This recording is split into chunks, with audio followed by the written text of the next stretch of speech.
Her perfume hit me before her voice did, sweet, dangerous, the kind of scent that wraps around a man's mind and doesn't let go. She leaned in close enough for me to feel the heat radiating from her skin, her eyes holding mine like she'd already decided what would happen between us. Her hand brushed mine, slow, intentional, and my pulse jumped. The music in the background was loud, but her presence drowned everything else out. We weren't kissing yet, but we were orbiting that moment like two planets about to collide. I wanted to say something clever, maybe slow her down, but the truth is, I didn't want her to slow down. I wanted her to cross that line. If you're watching this right now, do me a favor, hit that subscribe button, give this video a like, and share it, because what I'm about to tell you isn't just a story, it's the chain of mistakes that led to my downfall. Back then, I didn't know that one night would burn through everything I thought I knew about loyalty, about myself. But before I tell you how her lips finally met mine that night, I need to take you back, to the first time I saw her, and how an ordinary day turned into the start of my biggest regret. If you want, I can roll straight into the flashback scene now, where the narrator first meets her and the tension begins to build. That's where we start layering the desire and foreshadowing the consequences. Do you want me to continue with that part right away? It was a Thursday afternoon, nothing special about it, until she walked in. I was at Tony's Bar and Grill, a place where the wood smelled of spilled beer and the jukebox hadn't been updated since the 90s. I'd stopped in for a quick lunch between errands. The door swung open, sunlight spilling inside, and there she was. Petite. Hair pulled back in a loose bun that looked like it was holding secrets. Sunglasses she didn't take off right away. She scanned the room, and for one reckless second, I prayed she was looking for me, even though we'd never met. When our eyes finally locked, she smiled. Not a big smile. Not the polite kind either. It was dangerous. Like she was sizing me up and deciding I might be worth the trouble. She walked past empty seats and stopped at the stool right next to mine. "You mind?" she asked. I shook my head. "No, go ahead." The way she sat, slow, deliberate, felt like a move in a game I didn't know I was playing yet. Her perfume reached me then, soft but intoxicating, and I caught myself leaning just a little closer than necessary. "First time here?" I asked. She tilted her head. "Maybe. First time noticing you, though." That line hit me harder than the whiskey I was sipping. I laughed, but it was nervous laughter, the kind you give when you're already hooked but don't want to admit it. Looking back now, I realized that was the exact moment she got me. Not the kiss that came later. Not the nights that followed. No, right there, in broad daylight, over a bar counter. That's when I stopped being careful. If you're still with me, don't forget, subscribe, like this video, and drop your thoughts in the comments. Because if I'd known where this was going, maybe I could have saved myself. But I didn't. And the next move I made, that's what changed everything. I don't know why I did it. Maybe it was her eyes, maybe it was the way her lips curled when she smirked. Or maybe it was because I'd been walking around half-empty for months, and she looked like someone who could fill every quiet space inside me. When the bartender brought her drink, she didn't even glance at the menu. "Gin and tonic," she said, her voice low but steady, like she'd ordered the same thing 1,000 times before. We sat there, side by side, stealing glances between sips. She wasn't fidgeting. She wasn't trying to impress me. She was just there. Present. And in that presence, she had all my attention. I leaned in slightly, just enough so my shoulder almost brushed hers. "You always this bold with strangers?" Her lips quirked. "Only with the ones I'm not planning to forget." It was subtle, but my hand tapped the bar twice, my own nervous tell. I knew if I didn't take this further, I'd regret it for a long time. "Tell you what," I said. "There's a coffee shop down the street. Quieter. No crowd. We could talk." She took a slow sip, her gaze fixed on mine. Then she set her glass down without breaking eye contact. "You sure you just want to talk?" That was it. That was the match dropped on gasoline. We left the bar together, sunlight spilling over the street like it was a blessing. But every step we took, I knew we were walking into something that wouldn't be easy to walk out of. I didn't know her name yet. But I knew I was already too far gone. And if you're still here listening, hit that like button, subscribe to the channel, and share this video with someone who thinks they'd never fall for a stranger. Because I thought the same, until that day. The bell over the cafe door chimed as we stepped inside. It was small, warm, and smelled of espresso and fresh bread. But honestly, I barely noticed. She was all I could see. We took a booth in the corner, away from the big windows. She slid in first, and I followed, the vinyl seat squeaking under me. Her coat slid off her shoulders, revealing a soft gray sweater that fit her in a way I couldn't ignore. So, I started, resting my elbows on the table. "You gonna tell me your name, or do I have to guess?" She leaned forward slightly. "Names are overrated. They come with expectations. Why don't we skip them for now?" That hit me harder than I expected. She wasn't here for small talk. She was here for something else. We ordered coffee, but it cooled untouched between us. She asked questions no one else ever asked, about what I feared, what I regretted, what I wanted when no one was watching. Her eyes stayed locked on mine, like she was reading the parts of me I didn't say out loud. Half an hour in, I forgot about the crowd. Forgot about time.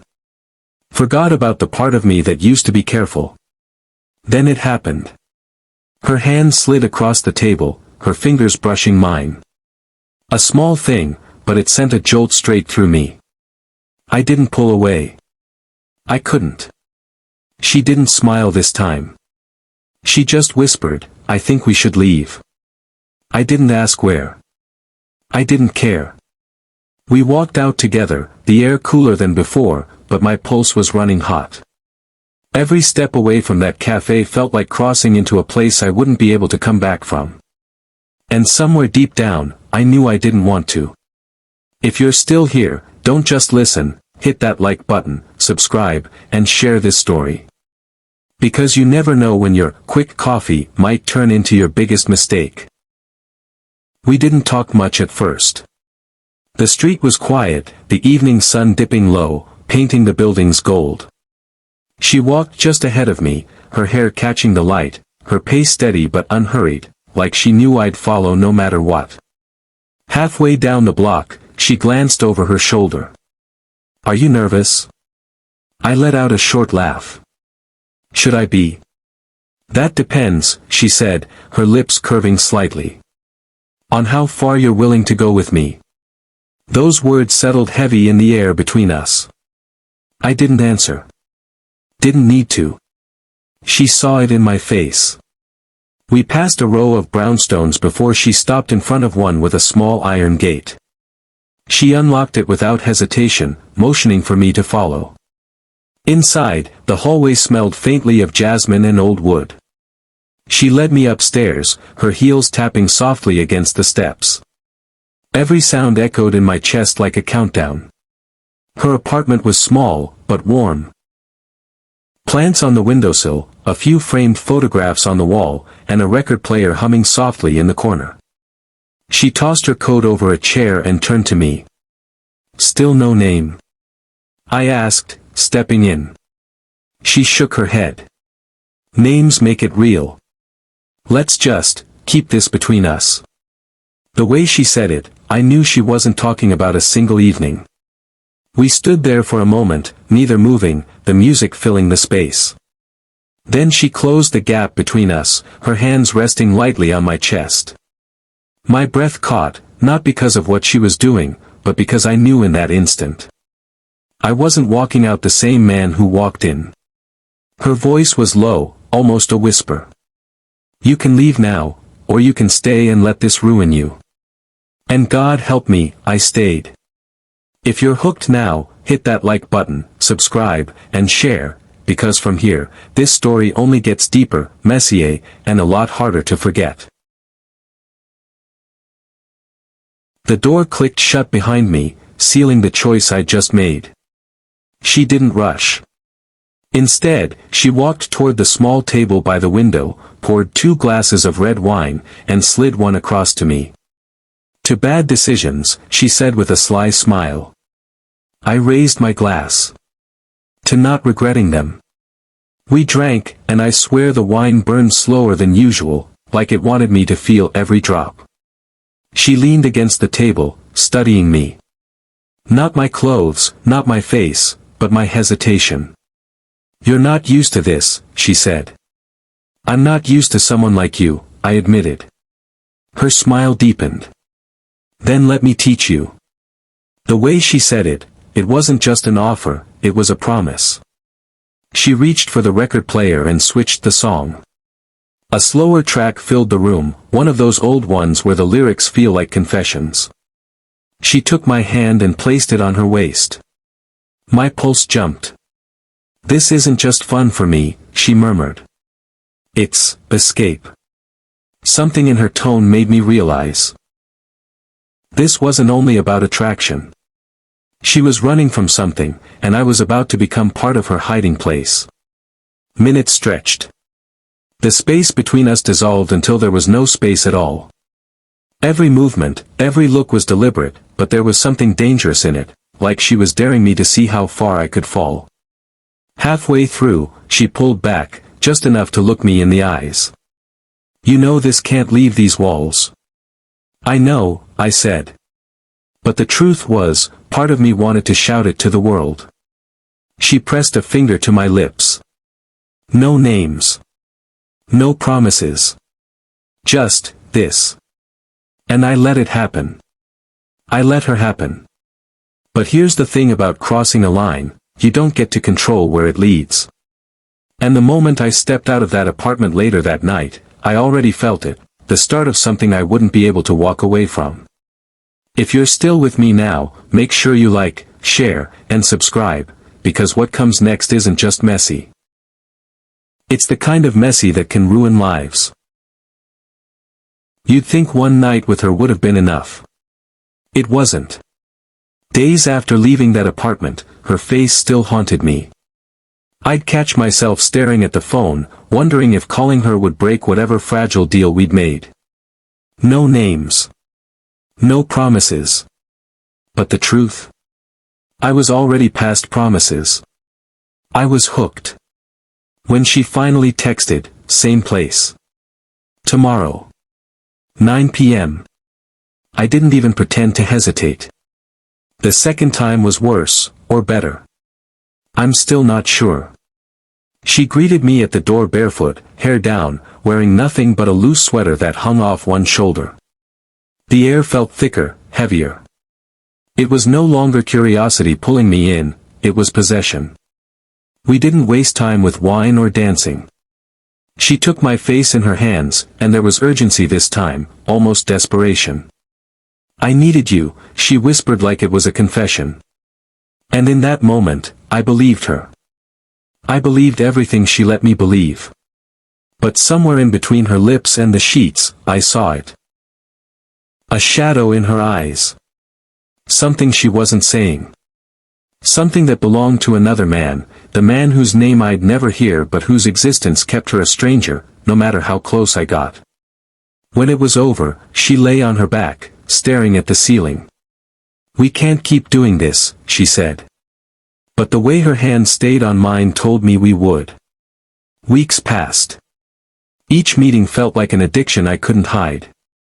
I started lying to friends, skipping work, shutting out the rest of the world. She had become my world. And then, without warning, she was gone. No call. No text. No trace. I went back to the apartment building, buzzed her number. No answer. The new tenant didn't even know her name. She had vanished, like she'd never existed outside my memory. And that's the cruelest part. When a stranger becomes your everything, and then disappears, you're left chasing ghosts. But deep down, I know, if she ever called again, I'd answer. If you've made it to the end of this story, hit that subscribe button, like this video, and share it with someone who knows what it's like to love a stranger they were never supposed to have.